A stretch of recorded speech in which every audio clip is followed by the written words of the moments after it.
महाराष्ट्राच्या सार्वजनिक जीवनातून एक ज्येष्ठ आणि संवेदनशील नेतृत्व हरपले. शालिनीताई पाटील यांचे दुःखद निधन. ज्येष्ठ नेत्या आणि समाजकार्यात सक्रिय असलेल्या शालिनीताई पाटील यांचे आज दुःखद निधन झाले. त्यांच्या निधनाने सामाजिक, शैक्षणिक आणि राजकीय क्षेत्रात हळहळ व्यक्त केली जात आहे. शालिनीताई पाटील या त्यांच्या साधेपणा, स्पष्ट विचारसरणी आणि लोकाभिमुख नेतृत्वासाठी ओळखल्या जात होत्या. महिला सक्षमीकरण, शिक्षण आणि ग्रामीण विकासासाठी त्यांनी आयुष्यभर कार्य केले. त्यांच्या जाण्याने केवळ एक नेत्या नव्हे तर समाजासाठी झटणारी एक संवेदनशील व्यक्ती आपल्यातून निघून गेल्याची भावना व्यक्त केली जात आहे.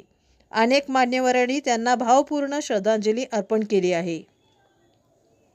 शालिनीताई पाटील यांचे विचार आणि कार्य पुढील पिढ्यांसाठी प्रेरणादायी ठरणार आहेत. त्यांच्या कुटुंबियाप्रती आणि आप्तस्वकीयाप्रती आम्ही मनपूर्वक संवेदना व्यक्त करतो.